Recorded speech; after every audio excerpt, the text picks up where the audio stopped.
Hello, good morning सगळ्यांना. स्वागत आहे सगळ्यांचं पुन्हा एकदा माझ्या नवीन ब्लॉगमध्ये. तर या ठिकाणी सकाळीच 9 वाजता आरवसुद्धा उठला होता आणि माझी अंघोळ वगैरे सगळी कामं झाले होते. आणि तो ना आज थोडा लवकर उठला होता. मग त्याला ना मी दोघांनाही आरव आणि ओजसला सकाळी उठल्यानंतर ना पाणी देत असते, कारण आता उन्हाळासुद्धा आहे आणि लहान मुलांना डिहायड्रेशन व्हायला नको म्हणून या ठिकाणी त्यांना मी पाणी देत आहे. आणि आरवला ना मी मस्त असं गॅसच्या ओट्यावर बसवलेलं आहे आणि ह्या दोघांना गॅसच्या ओट्यावर बसणं खूप जास्त आवडते.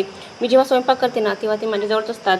तर या ठिकाणी बघा मी आरवला पाणी दिलेलं आहे, परंतु तो ना फ्रीजमधलं पाणी मागत आहे. तर लहान मुलांना कधी कोणता हट्ट करतील काय समजतच नाही. मग मी त्याला ना बॉटलमधलं गंमत थोडं पाणी दिलं आणि मग तो समजला आणि त्याने ते पाणी पिलं. लहान मुलांचा हट्ट ना आपल्याला पुरवावाच लागतो. तर लहान मुलंच एकदम भोळी असतात.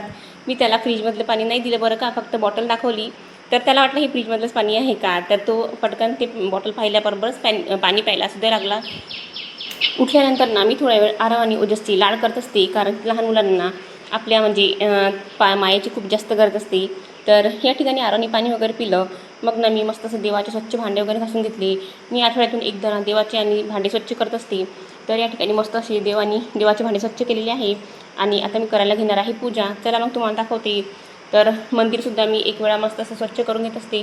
तर मंदिरसुद्धा स्वच्छ पुसून घेतलेलं आहे आणि त्यामध्ये नवीन कपडा ठेवलेला आहे आणि आता मी छानशी अशी मस्त पूजा करून घेणार आहे. तर या ठिकाणी माझी पूजा वगैरे झाली होती, बघू शकता तुम्ही. आणि मस्त असं अगरबत्ती वगैरे लावून देवाच्या पाया पडली. मग ना मी पूजा वगैरे झाल्यानंतर गेली किचनमध्ये आणि मस्त असा स्वयंपाकसुद्धा बनवून घेतला. तर आज मी बनवली होती डाळ कारल्याची भाजी. कोणाकोणाला आवडते ते कमेंट करून नक्की सांगा.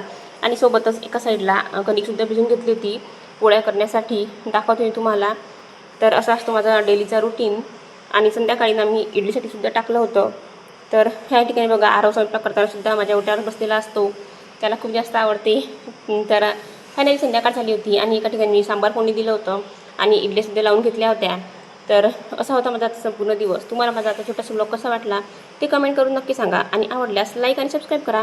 आणि पुन्हा भेटूया नवीन व्हिडिओमध्ये नवीन काहीतरी घेऊन. तोपर्यंत सगळ्यांना बाय बाय.